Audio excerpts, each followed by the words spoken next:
Next, o banco digital que faz acontecer. Olá, boa noite.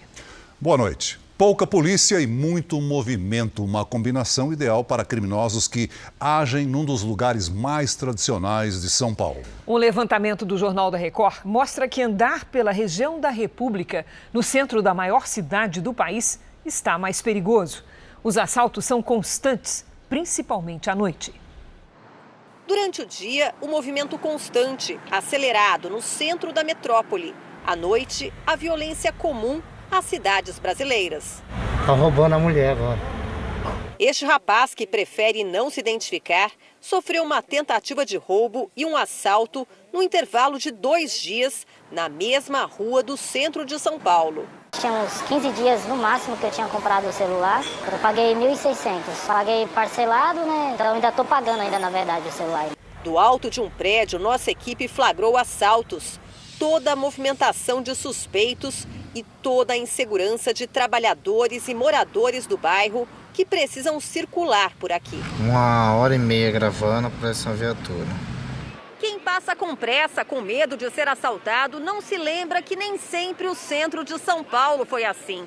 A região da Praça da República já foi terreno cobiçado para a construção de edifícios erguidos por grandes arquitetos. Hoje, a violência cresce por aqui. Um levantamento exclusivo do Jornal da Record, feito com base em boletins de ocorrência registrados nesta área, revela que furtos e roubos de celulares dispararam em dezembro passado.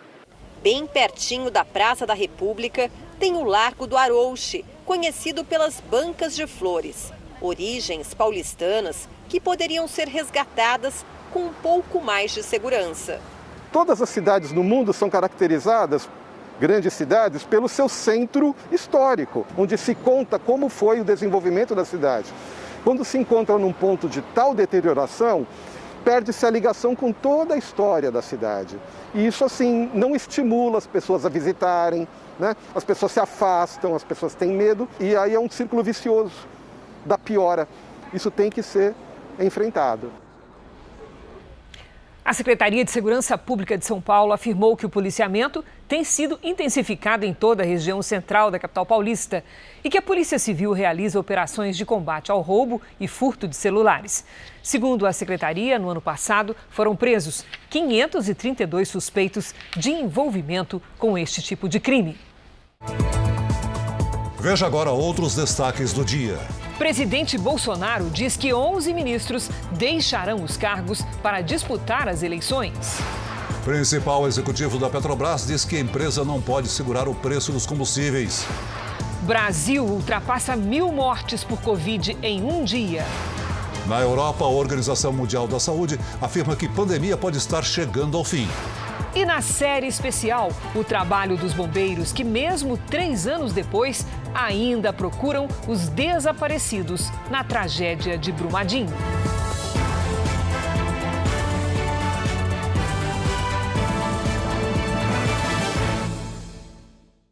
Oferecimento Bradesco. Abra sua conta grátis pelo app.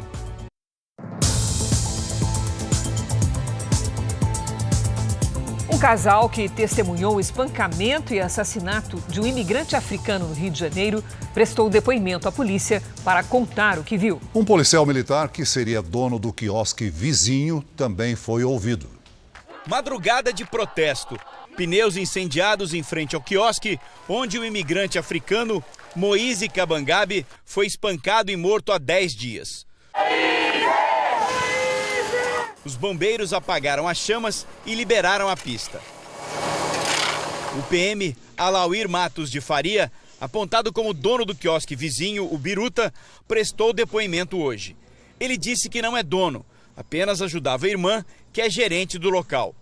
O policial confirmou que o congolês costumava prestar serviços aos quiosques Biruta e Tropicália, onde ele foi agredido. O Mouse parece que às vezes, como freelance, fez um serviço no Biruta. Só que ele foi devidamente remunerado. Há uma notícia, uma versão, de que o Tropicália realmente ficou devendo um dinheiro para o Mouse. Um dos agressores presos trabalhava como garçom para a irmã do PM. Alisson Fonseca aparece na imagem dando golpes em Moise. No depoimento, o suspeito disse que o jovem o estaria perturbando há alguns dias e, por isso, resolveu extravasar a raiva. O Tribunal de Justiça decidiu manter presos os 3 homens suspeitos de matar Moise Kabangabe. Um casal que testemunhou o crime foi ouvido pela polícia. Segundo eles, os agressores justificaram o espancamento como forma de punir o congolês. Falaram, respaldaram o que estava acontecendo, falando que o Moise seria um ladrão. O casal perguntou por que ele estava apanhando, falaram que ele era um ladrão. A família de Moise foi recebida pela Comissão de Direitos Humanos da Assembleia Legislativa do Rio. A gente só espera a justiça que todas as pessoas que fizeram isso com ele, que paguem o que fizeram com ele. A Anistia Internacional criticou a demora para o início das investigações. Moise foi morto no dia 24. A gente não sabe por que se esperou tanto para tomar uma providência. As autoridades têm o dever de prestar contas à sociedade, explicar o passo a passo do que está acontecendo, para a gente saber se o que é necessário e o que é correto está sendo feito. E no Rio Grande do Sul, outro africano foi vítima de violência durante o trabalho. A polícia investiga o caso como um assalto. Ele trabalhava como motorista de aplicativo e foi surpreendido por 2 homens que entraram no carro para uma corrida. De acordo com a polícia, o senegalês Serigne Dieng, de 47 anos, foi abordado por criminosos e não reagiu. Ele entregou o carro aos 2 homens que entraram como passageiros. Mesmo assim, foi baleado na barriga. Nós trabalhamos então com a hipótese da tentativa de latrocínio. Temos alguns nomes de suspeitos e nós dependemos, então, de poder ouvir a vítima oficialmente para que ela consiga, então, confirmar ou não aquilo que nós apuramos. O crime aconteceu em Passo Fundo, no norte do Rio Grande do Sul. Serigne passou por cirurgia e está em observação. O último boletim médico diz que o estado de saúde do motorista é estável. O senegalês vive no Brasil há 7 anos e sustenta os 4 filhos que ficaram no país africano. É a realidade que a gente está aqui, para buscar o melhor para familiares. Que nem eu digo, ele não está ajudando a família, ele está sustentando uma família. A empresa em que o senegalês trabalha disse que colabora com a investigação. Esta semana, uma carreata percorreu as ruas da cidade pedindo justiça e segurança. O Brasil registrou hoje mais de 1.000 mortes pela Covid. Foram 1.041 óbitos. Também há um recorde no número de novos diagnósticos da doença. Foram 298.408 nas últimas 24 horas. Os números são do CONAS, que é o Conselho das Secretarias de Saúde dos Estados. Segundo o Instituto Butantan, desde o início da pandemia, 1.449 crianças entre os 5 e os 11 anos morreram de Covid no Brasil. Os casos comovem até quem já está acostumado a lidar com as perdas. A médica de 27 anos é residente deste hospital infantil em Belo Horizonte. Ela trabalha na UTI pediátrica. Marina White usou as redes sociais para fazer o desabafo. Na postagem, ela conta que na última semana de janeiro, 3 crianças morreram de Covid na unidade. Ela também chama a atenção para a importância de os pais vacinarem os filhos. Em Belo Horizonte, dados da prefeitura revelam que apenas 33% do público infantil tomou a primeira dose. Um levantamento da Secretaria Municipal de Saúde aponta que cerca de 90 mil pessoas dessa faixa etária já poderiam ter se imunizado na capital. A situação também é de alerta no Distrito Federal. Hoje, com todos os leitos de UTI para crianças ocupados. Ontem, um bebê de 1 ano e 4 meses, diagnosticado com a Covid, morreu antes de conseguir transferência para a unidade de terapia intensiva. Na capital mineira, o hospital onde a médica Marina trabalha não tem mais leito de enfermaria e a ocupação da UTI está em 69%. Diante dos dados, a profissional vê a vacinação como a saída para mudar a situação. Realmente, as crianças, no geral, complicam menos que os adultos. Então, eu acho que muita gente ficou com essa falsa impressão de que as crianças estariam completamente seguras e talvez por isso não valorizem tanto a vacinação. A pandemia pressiona o sistema de saúde também porque provoca afastamentos e desfalques na equipe de profissionais dos hospitais, enfermarias e unidades de saúde. Segundo uma pesquisa, praticamente 9 em cada 10 médicos já tiveram a Covid.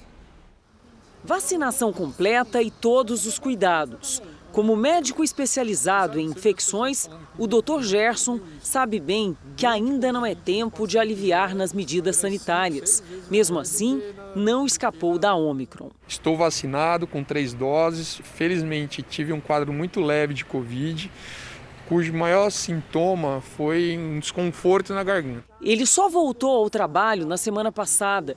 Os afastamentos por Covid se tornaram uma rotina nos hospitais e unidades de saúde. De dezembro para cá, a gente tem visto um aumento explosivo de casos de infecções respiratórias. Nunca se viu tanta gente com Covid ao mesmo tempo como a gente tem visto nas últimas semanas no Brasil. Uma pesquisa feita pela Associação Médica Brasileira, em parceria com a Associação Paulista de Medicina, revela dados preocupantes, segundo essas duas instituições.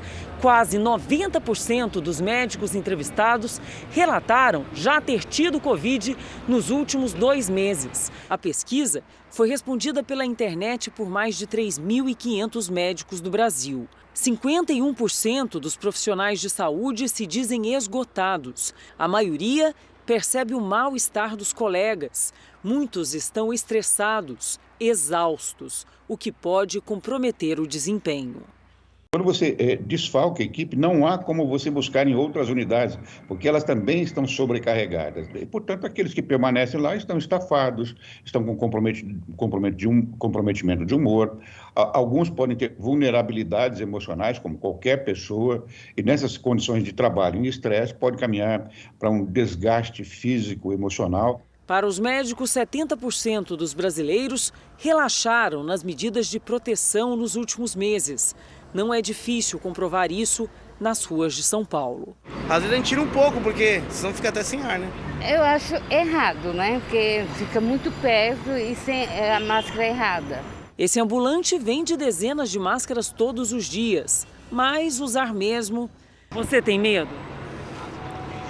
Não, acho que não. Você já se vacinou? Não. O marido de Dona Zilda, seu Oswaldo, quase morreu de Covid no ano passado. Para eles, todo cuidado é pouco.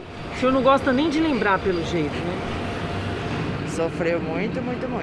Chegou a fazer hemodiálise, perdeu o rins, graças a Deus, fazendo a hemodiálise, voltou a funcionar de novo. Então a gente pode estar cansado de usar máscara, a gente pode estar cansado das medidas de distanciamento, mas o coronavírus não cansou de nós. Muito pelo contrário, ele está cada vez mais adaptado à nossa espécie para se transmitir de uma maneira muito eficaz e tem causado muitos casos. Então é preciso que a gente redobre os cuidados. Vacina, máscaras, ambientes ventilados e distanciamento. Apesar do aumento no número de mortes e casos no Brasil, a situação na Europa permite ter otimismo. A Organização Mundial de Saúde acredita que a pandemia está chegando ao fim no velho continente. Diversos países já estão retirando as restrições impostas por causa da variante Ômicron do coronavírus.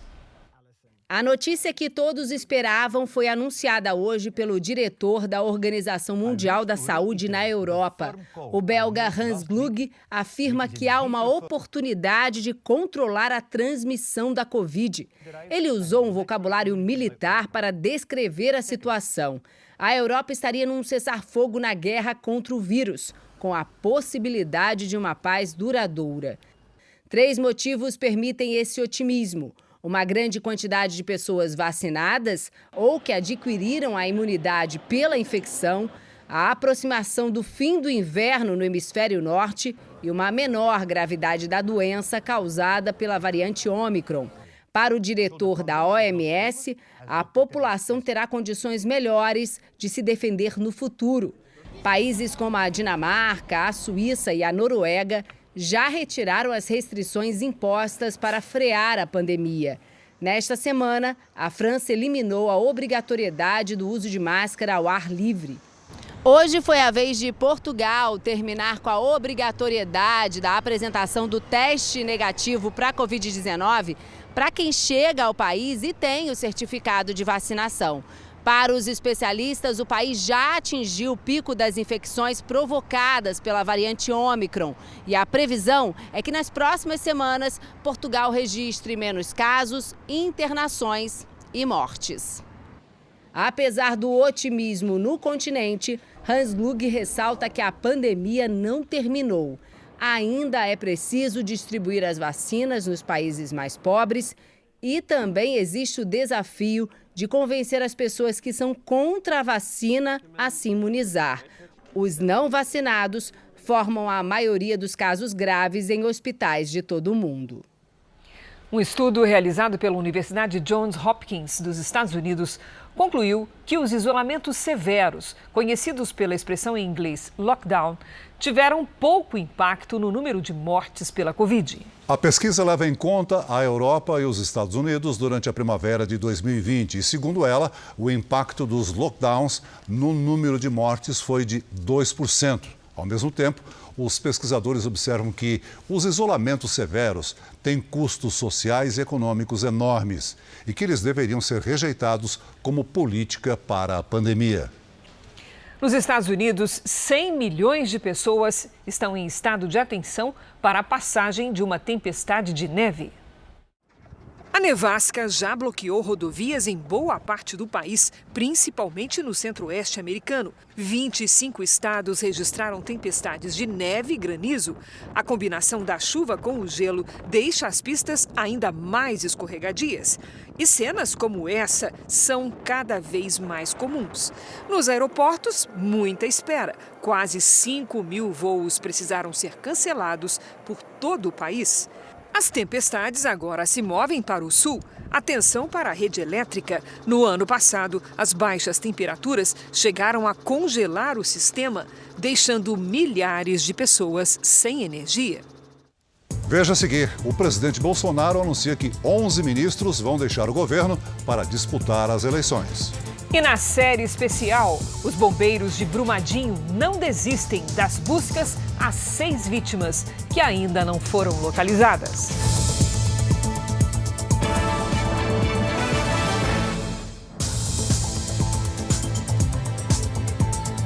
O presidente Bolsonaro anunciou hoje que 11 ministros devem deixar os cargos para concorrer nas eleições deste ano. Ele esteve em Rondônia, onde se encontrou com o presidente do Peru. O brasileiro Jair Bolsonaro e o peruano Pedro Castilho se reuniram reservadamente no Palácio Rio Madeira, em Porto Velho, sede do governo de Rondônia. Brasil e Peru consideram a região estratégica para os dois países. O Brasil tem interesse em fazer os grãos para exportação chegarem ao Oceano Pacífico, passando pelo território do Peru. O Brasil é o quarto maior parceiro comercial do Peru. No ano passado, o comércio entre os dois países chegou a mais de 4 bilhões de dólares, o equivalente a 22 bilhões e meio de reais, com um aumento de 78% em relação a 2020. Os presidentes conversaram sobre comércio, cooperação de fronteira, defesa e segurança e combate à pandemia. Em entrevista, o presidente Bolsonaro disse que está mantida a viagem à Rússia este mês, mesmo com o aumento das tensões entre o país governado por Vladimir Putin e os Estados Unidos. Brasil é Brasil, Rússia é Rússia, faço um bom relacionamento com o mundo todo. Assim como se Joe Biden me convidar, estarei nos Estados Unidos com o maior prazer. O presidente também anunciou uma reforma ministerial. 11 ministros devem deixar os cargos antes de abril para se candidatar nas próximas eleições. Temos previsto, no momento, 11 ministros vão disputar a eleição. Obviamente que vamos ter ministérios tampão, nada decidido ainda com ninguém. Que, afinal de contas, para evitar a ciumeira. Dia 31 de março, um grande dia. É um pacotão, 11 sai, 11 entra. Da minha parte, vocês só vão saber via Diário Oficial da União. O Procurador-Geral da República, Augusto Aras, pediu ao Supremo Tribunal Federal que a cúpula da CPI da pandemia no Senado preste depoimento após suposto vazamento de dados sigilosos. Augusto Aras quer que os senadores Omar Aziz, que foi presidente da CPI, e Renan Calheiros, o relator, expliquem o uso de dados de um inquérito em tramitação no Supremo durante um dos depoimentos à CPI. O pedido tem base numa notícia-crime apresentada por Carlos Bolsonaro, filho do presidente e vereador no Rio de Janeiro. Ele diz que os senadores cometeram os crimes de receptação, violação de sigilo funcional, abuso de autoridade e prevaricação. Os senadores não se manifestaram sobre a ação. Veja agora os destaques do próximo Domingo Espetacular. As explicações para o desmoronamento que atingiu as obras do metrô em São Paulo. Sai daí! Por que acidentes desse porte têm sido cada vez mais comuns? A história do congolês espancado e morto por causa de R$200. Os últimos passos até ser atacado na praia. E o drama que levou a família de Moise a fugir do Congo para o Brasil. Neymar faz um desabafo sobre a relação com o pai. São coisas que acontecem na sua vida que não são legais. E traz à tona a discussão. Por que filhos famosos acabam se afastando dos pais que assumem o papel de empresários? Esse aí é o seu Arthur. Ele tem 97 anos e ficou famoso por causa desse salto. Ele achava que eu não podia nem entrar na água. A gente encontrou com ele e lançou um desafio. Será que seu Arthur consegue repetir essa façanha? É no Domingo Espetacular. Depois da Hora do Faro. A gente espera você. Veja a seguir. Sobe para 31 o número de mortos pelas chuvas em São Paulo. E na série especial, a maior operação de resgate da América Latina segue firme, em busca das vítimas de Brumadinho ainda não encontradas.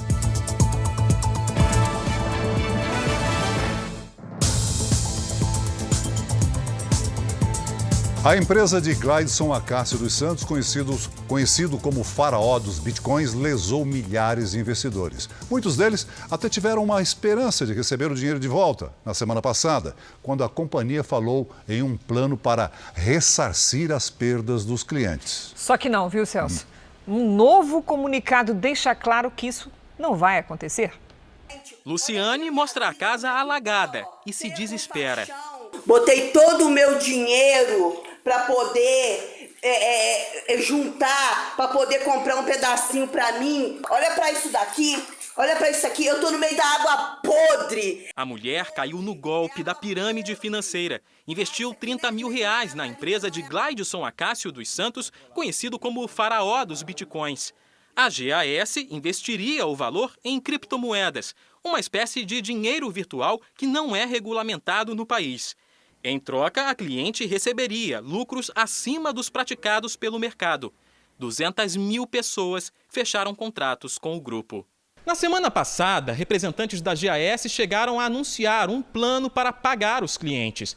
Mas um novo comunicado divulgado agora em um grupo de aplicativo de mensagens com 55 mil pessoas foi um balde de água fria para quem ainda esperava ter o dinheiro de volta.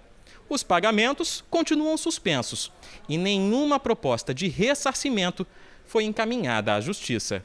Segundo as investigações, o esquema movimentou 38 bilhões de reais. Com o Gleidson, a polícia apreendeu 15 milhões de reais em espécie.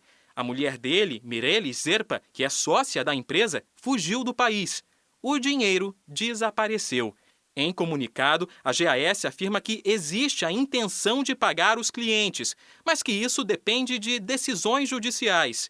Fábio tem pressa, quer o dinheiro que investiu de volta. Que a empresa, os representantes da empresa, nos desse uma resposta concreta e parasse de iludir os clientes. Eu quero o meu dinheiro. Gleidson responde por fraudes financeiras e lavagem de dinheiro. Ele ainda é suspeito de homicídio e tentativa de homicídio contra concorrentes. Enquanto isso, Luciane não sabe como recomeçar. O único dinheiro que eu tinha eu coloquei na GAS. Devolva o meu dinheiro, pelo amor de Deus. Em Salvador, o manobrista que sobreviveu à queda do 4º andar de um edifício garagem diz que passou mal, perdeu o controle da direção e bateu num outro veículo. Ele tem 69 anos e há 30 trabalha na mesma função. Os dois carros despencaram de uma altura de quase 20 metros. Os estilhaços quebraram a janela desse ônibus. Na parede do prédio foi aberto um buraco e no chão ficaram os carros com os pneus para cima. Dentro de um dos veículos estava seu Carlos Conceição Caldas, de 69 anos. 30 deles como manobrista do edifício garagem em Salvador. Ele foi socorrido por pessoas que passavam pelo local e pelo SAMU. Foram 20 minutos até que ele fosse retirado do carro. Seu Carlos conta que passou mal ao manobrar o carro automático e confundiu o freio com o acelerador. Hamilton tinha acabado de deixar o estacionamento quando percebeu que o veículo do acidente era o dele. Quando a gente aportou ali na porta ali da garagem, veio o carro branco, que era o meu carro. Os carros despencaram nessa avenida, uma das mais movimentadas da capital baiana. Por muita sorte, não caíram sobre outros veículos ou pedestres aqui embaixo. Outra boa notícia veio lá do hospital, para onde seu Carlos foi levado. Os médicos não constataram nenhuma fratura ou ferimento grave. Ele permanece internado apenas para observação. Everson é filho de seu Carlos e disse que, apesar do susto, o pai está bem. Está falando tranquilamente, está consciente, está conversando. Só com a dor na lombar e agora com a medicação esperar passar e aliviar essa dor. A seguradora do edifício Garagem deve arcar com os prejuízos. Do hospital, seu Carlos mandou essa foto e disse que não vê a hora de voltar ao trabalho. É incrível essa história, não é? Muito. Então vamos agora a São Paulo, porque a pista central da Marginal Tietê foi liberada. Uma equipe fechou a cratera que se abriu nas obras do metrô. Também foram instalados tapumes para preservar o local e proteger a população. As imagens, lado a lado, mostram o antes e o depois da área. A cratera se abriu na pista da Marginal Tietê na manhã da última terça-feira. A interdição piorou o trânsito na cidade. O desmoronamento ocorreu ao lado de um poço construído entre duas futuras estações. Não houve feridos. O acidente vai ser investigado. E no início da noite, os bombeiros encontraram mais um corpo nos escombros em Franco da Rocha. Durante a madrugada e a tarde, foram outros 3. Com isso, subiu para 31 o número de mortos em deslizamentos na Grande São Paulo. Em todo o estado, há cerca de 5.500 famílias desabrigadas ou desalojadas pelas fortes chuvas dos últimos dias. Do pé do morro, os parentes de 2 desaparecidos acompanham as buscas dia e noite. A gente queria estar lá embaixo, né? Não aqui, mas só as máquinas que podem trabalhar. Aí é ruim demais, que a gente fica aqui na agonia, no desespero, não tem notícia nem nada. Faz 5 dias que ela está enterrada aí.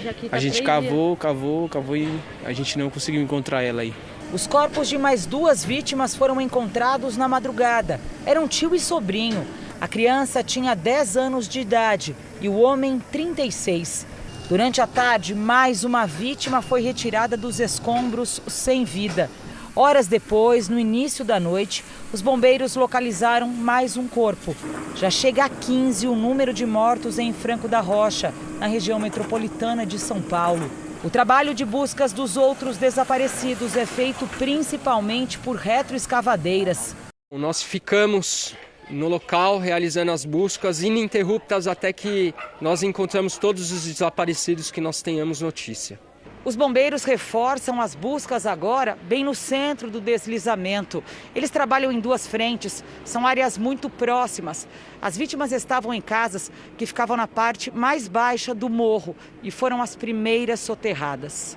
O governador de São Paulo, João Dória, esteve hoje na área atingida e anunciou que vai destinar 8 milhões de reais para Franco da Rocha. E há mais de 72 horas, infelizmente, as chances de sobrevida dessas pessoas desaparecidas é baixíssima. Os bombeiros dizem que enquanto houver desaparecidos, o trabalho continua. Sim, tem esperança, não pode desistir e sempre ter fé, moça. Enquanto o trabalho de resgate segue em Franco da Rocha, em outra cidade da Grande São Paulo, em Budas Artes, o momento é de solidariedade. Voluntários do projeto Unisocial da Igreja Universal distribuíram cestas básicas às famílias que vivem em áreas de risco. Deus que abençoe cada vida que estão aí ajudando a gente com alimento, com água, com fruta para as crianças, leite. Mais de 300 famílias hoje foram beneficiadas, pessoas que receberam cestas básicas, auxílio. Eu quero agradecer a todos que fazem parte do trabalho voluntário do Unisocial. Nós vamos agora ao vivo a Goiânia, porque uma família foi morta a tiros em uma fazenda na cidade de Leopoldo de Bulhões, em Goiás. Quem tem as informações é a nossa colega Revana Oliveira. Boa noite, Revana. Quais são as informações mais recentes sobre esse caso? Boa noite, Cris, Celso. Olha, a mãe, a filha e o padrasto teriam sido assassinados por 2 atiradores. Uma outra vítima que fingiu que estava morta conseguiu escapar com vida. A propriedade fica na zona rural da cidade e a polícia agora analisa se uma câmera de vigilância conseguiu registrar imagem dos criminosos. Dentro da casa, os policiais encontraram celulares e também uma mala, o que aumenta a suspeita de execução, já que nada foi roubado. Mesmo assim, a polícia trabalha com outras linhas de investigação. Cris, Celso. Obrigada, Revana. Boa noite para você. Ainda em Goiânia, um empresário foi preso, apontado como mandante do atentado contra 2 helicópteros do Ibama, no Amazonas. O suspeito seria dono de um garimpo ilegal, alvo de ações do Instituto.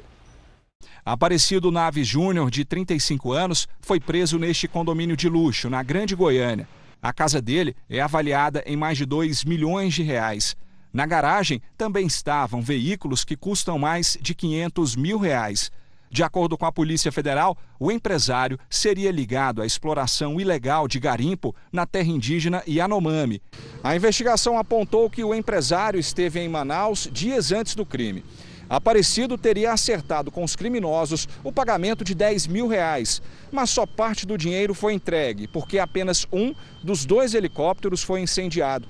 O atentado seria uma forma de retalhar as ações de fiscalização do Ibama. É contrário do que muitos dizem aqui na região, uma certa tolerância ao garimpo ilegal. As principais agentes que estão auferindo os maiores lucros com essa atividade não são as pessoas que aqui vivem. Normalmente são pessoas baseadas de fora que simplesmente tão somente extraem, né, o ouro ilegalmente aqui e sem nenhum tipo de retorno para a sociedade ou para o Estado, seja através de impostos, através de melhoria. O incêndio aconteceu em 24 de janeiro, no aeródromo de Manaus. Depois de analisar as imagens, a polícia chegou a 6 homens envolvidos no crime. Todos estão presos e, além de confessarem participação no atentado, apontaram o empresário como mandante. O helicóptero destruído pelo fogo era alugado pelo Ibama e estava avaliado em 10 milhões de reais. 2 operações da Polícia Federal atingiram pessoas e empresas supostamente envolvidas com um dos maiores traficantes brasileiros. Apenas um dos investigados teria movimentado 4 bilhões de reais em operações de lavagem de dinheiro em 6 estados e no Paraguai. Os alvos de uma das operações foram os familiares do traficante Luiz Carlos da Rocha, o cabeça branca preso desde 2017. A Polícia Federal investiga se parentes dele ajudaram no esquema de lavagem do dinheiro do crime. Já a Operação Fluxo Capital mira uma quadrilha responsável pela utilização de laranjas, empresas de fachada e contadores que prestavam serviços à cabeça branca. Apurado que a organização prestava serviços para diversas outras organizações criminosas do país. A ação da Polícia Federal aconteceu em 6 estados brasileiros e no Paraguai.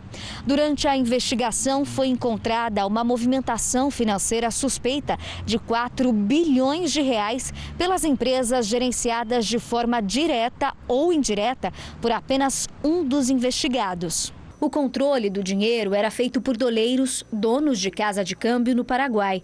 Na operação foram apreendidos relógios de marca, obras de arte e dinheiro. Pescadores do litoral de São Paulo criaram um projeto há 3 anos e já recolheram mais de 20 toneladas de lixo do mar. A praia do Perequê, em Guarujá, tem 230 pescadores de pequenos barcos cadastrados. As embarcações ficam ancoradas pertinho da praia. Esse barco acabou de chegar aqui na praia do Perequê, ficou 3 dias em alto mar. A pescaria até que foi boa, quase 200 quilos de camarão. Mas olha o que o Breno pescou também. O que tem aí?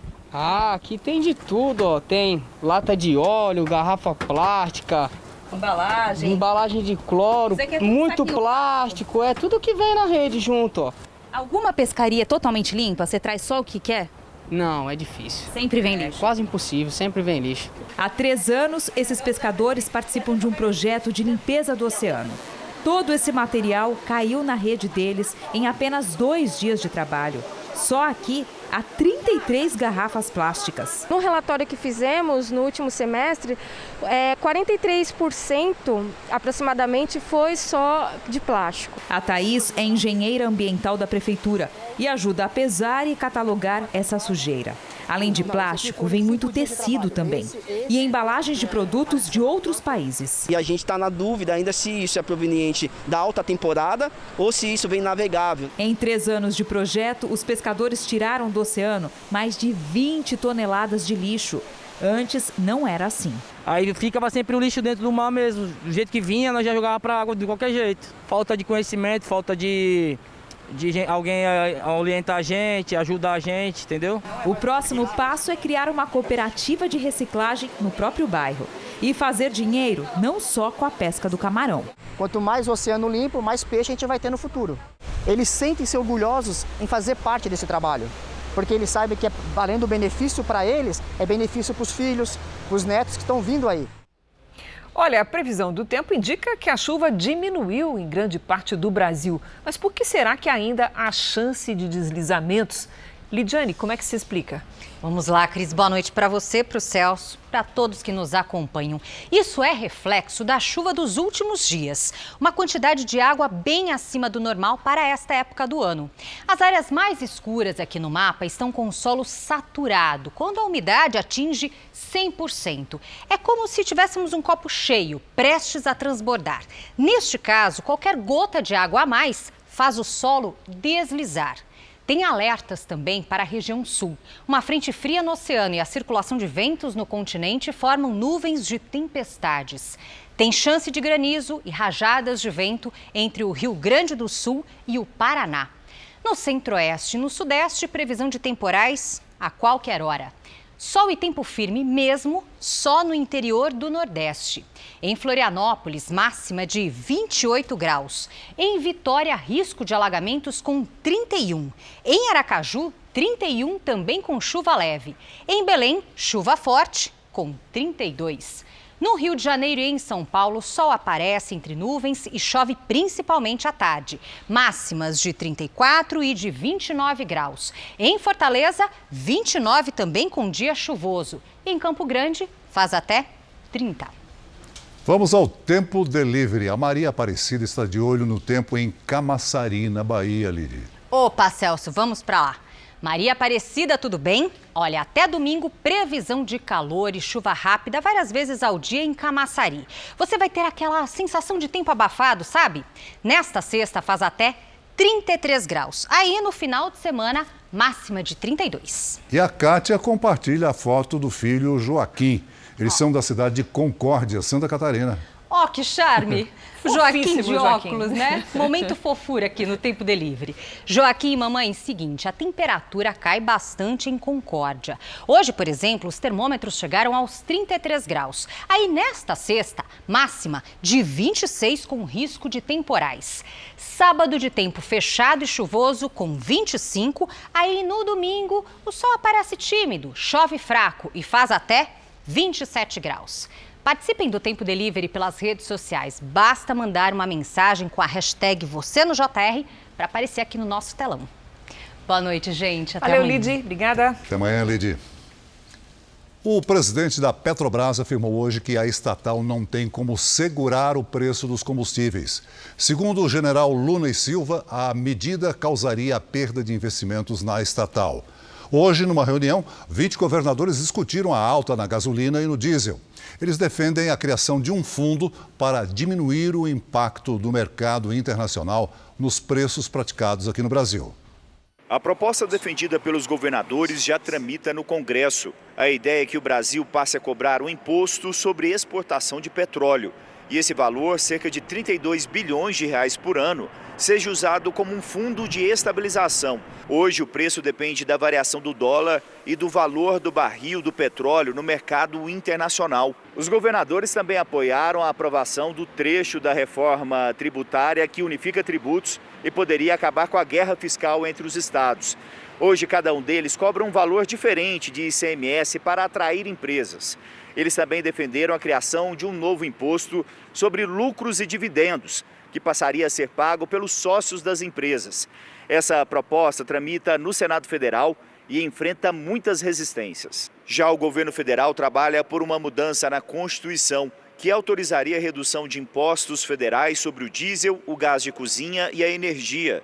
Mas a tramitação, que é o processo entre discussão e votação desse tipo de proposta, costuma ser lenta e o governo quer resultados rápidos na bomba de combustível.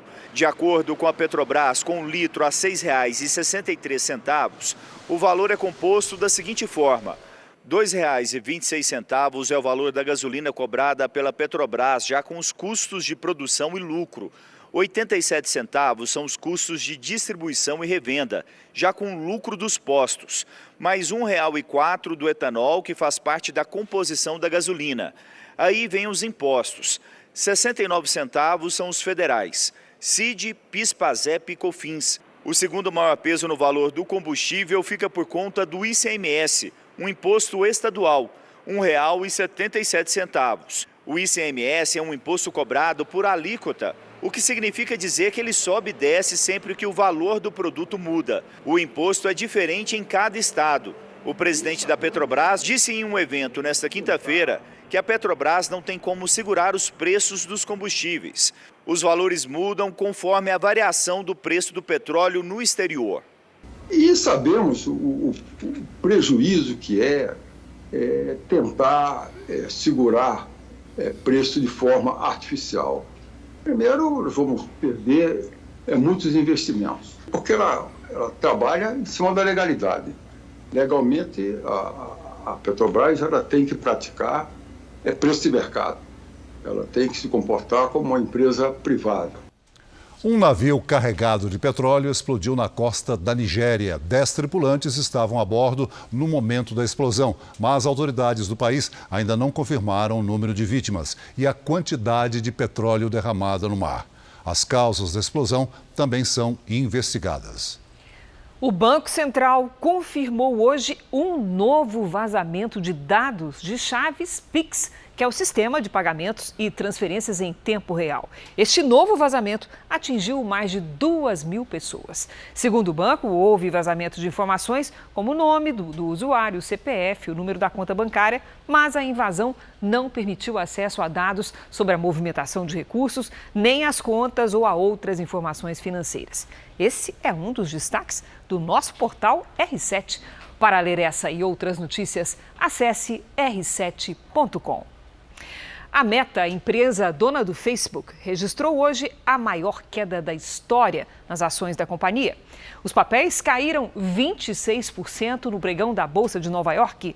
A gigante da tecnologia perdeu 1,268 bilhões de reais em valor de mercado em um mesmo dia. Essa também foi a maior queda diária de uma companhia nos Estados Unidos, na Bolsa Americana. O motivo de tanto pessimismo é que a empresa divulgou uma previsão de lucro menor do que era esperado.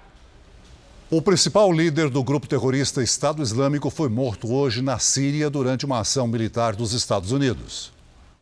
O líder terrorista Abu Ibrahim al-Hashim al-Qurashi morreu após detonar um colete suicida quando as forças especiais americanas cercaram a casa dele na província de Idlib, no noroeste da Síria. Foi o maior ataque dos Estados Unidos no país desde uma operação de 2019 que matou o então líder do Estado Islâmico, Abu Bakr al-Baghdadi. Na ocasião, al-Qurashi, que morreu hoje, assumiu a chefia do grupo terrorista. Ele realizou uma série de atentados na região. O presidente americano Joe Biden disse que as forças militares removeram uma grande ameaça terrorista e que tomaram todas as precauções possíveis para minimizar as mortes entre os civis. Segundo uma organização não governamental, 13 pessoas morreram no ataque, incluindo 4 mulheres e 6 crianças. Os Estados Unidos dizem que as mortes aconteceram na explosão provocada pelo próprio líder terrorista. Aliados dos Estados Unidos parabenizaram o governo americano pelo sucesso da operação de combate ao terrorismo. Entre eles, o primeiro-ministro israelense, Naftali Bennett, afirmou que o mundo agora é um lugar mais seguro. Durante a operação, um helicóptero americano sofreu uma falha mecânica, Mas, de acordo com o Pentágono, não houve mortes nem ferimentos entre os militares.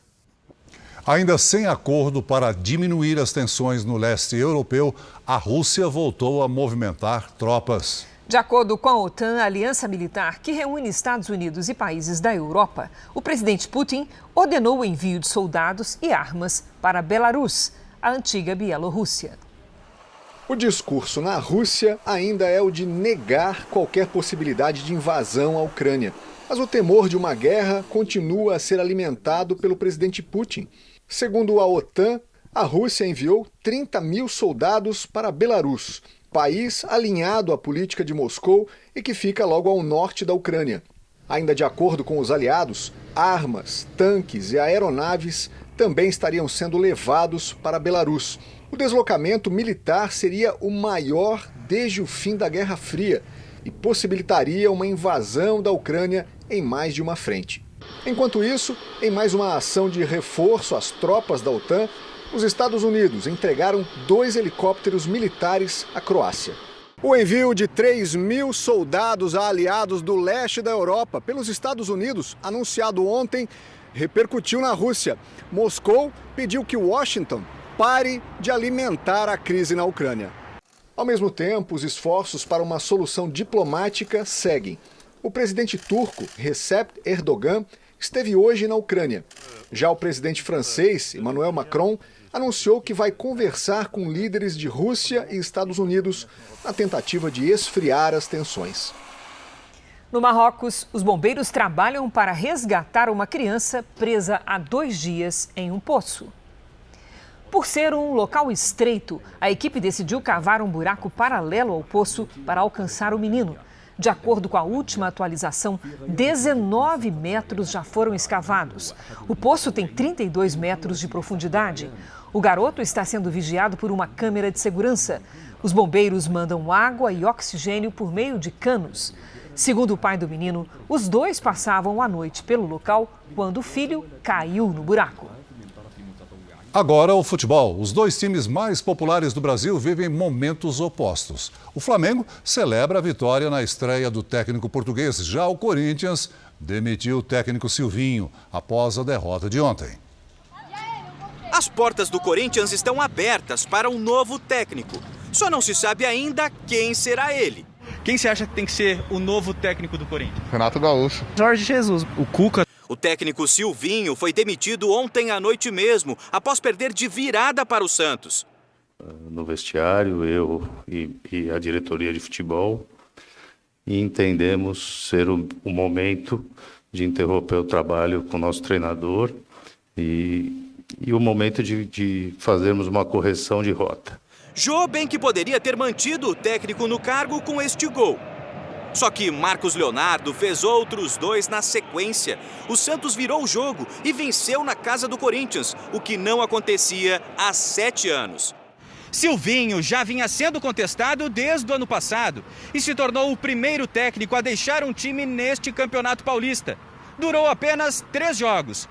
E enquanto a rodada do estadual aqui em São Paulo foi marcada por uma despedida, no Rio, a chegada de outro treinador foi comemorada. Foi o primeiro jogo de Paulo Souza no comando do Flamengo. E o primeiro gol que abriu a porta para a vitória foi de um outro estreante, Marinho. Gabigol e Pedro completaram o placar. No domingo, o time da Gávea já tem um grande desafio, um Fla-Flu. O técnico português espera ter mais tempo para trabalhar além do clássico e assim abrir um caminho para uma boa trajetória no Rio de Janeiro. Nós temos que ir preparando, mas ganhando, porque a cultura também tem que ser essa. 3 anos de buscas. Esse é o tempo que já dura a maior operação de resgate da América Latina em Brumadinho. Na reportagem da nossa série especial, você vai conhecer os detalhes do trabalho incansável dos bombeiros na área da tragédia. 6 vítimas ainda não foram localizadas.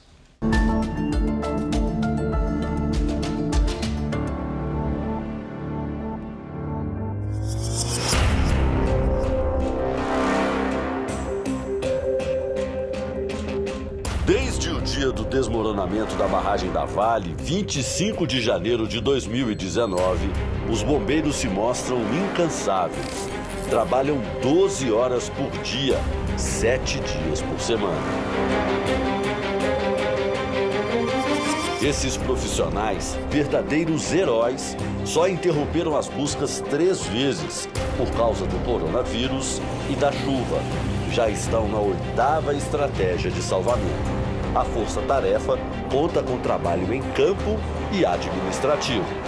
São militares que ficam mais numa área administrativa, fazendo a questão do planejamento das operações e o trabalho de inteligência. Então é vendo locais que têm maior probabilidade de encontro ali de vítimas, de segmentos. Todos os dias as equipes recolhem evidências do que pode vir a ser uma das 6 vítimas ainda não encontradas. Os bombeiros se revezam em vários grupos. No começo, os profissionais vieram de vários estados. A cada 2 semanas acontece a troca de equipe. A gente tem um acampamento, uma base aqui, eles dormem aqui e aí todos os dias eles acordam por volta de 6 horas da manhã, a gente já começa o início dos trabalhos e fica aqui, né, realizando as vistorias até ali o anoitecer ali, quando a gente começa a ter uma perda de questão de iluminação, aí a gente encerra os trabalhos e retoma no dia seguinte. Os caminhões trazem os rejeitos de minério para tendas como esta aqui. Cada palmo de lama endurecida é cuidadosamente analisada pelos bombeiros. É como se eles estivessem procurando agulha no palheiro. Mesmo assim, dizem que o resgate só vai parar quando todos os corpos forem localizados. Cada encontro é uma grande felicidade, né? É a satisfação do dever cumprido, mas maiores se tornam os desafios, né? A área ainda permanece a mesma, né? E a probabilidade de encontros vai diminuindo. Muitas famílias se mudaram depois do rompimento da barragem, que matou 270 pessoas. A água chegou até que altura ali na casa? Cobriu? Quase a metade do telhado do fio. Este grupo de brasileiros se prepara para uma missão no exterior. São bombeiros e policiais aposentados ou de licença que têm como destino o Haiti. As imagens são de setembro do ano passado, depois que um terremoto sacudiu o país. A tarefa, resgatar vítimas da tragédia. Os bombeiros tinham ideia dos desafios que teriam pela frente. É que antes, os mesmos profissionais trabalharam em Brumadinho. Léo Fará é bombeiro há 17 anos. 3 anos atrás, o capitão sobrevoou o lamaçal à procura de sobreviventes. Depois pediu licença de 2 anos e abriu uma ONG para compartilhar o que aprendeu. Ainda escreveu um livro chamado Sobre Bombeiros e Heróis. A maior parte do que ganha com as vendas é revertida para as missões. Então, a gente trabalha com resposta a desastres, capacitação de comunidades que são suscetíveis a esses eventos extremos por conta de mudança climática, né? Caso aconteça um deslizamento, como que elas salvam as pessoas que estão do lado dela? A experiência com vítimas de tragédia fez o capitão Léo repensar a própria vida. Em janeiro do ano que vem, vence a licença dele. Depois de tudo que testemunhou, o militar ainda não sabe se vai voltar a vestir o uniforme de que tanto se orgulha. A instituição ela é maior do que qualquer pessoa, então eu acredito que ela consiga sobreviver mais. Mas o meu coração de bombeiro, ele bate muito forte. Eu sinto muita falta disso, de poder ajudar as pessoas, de poder dar o meu melhor.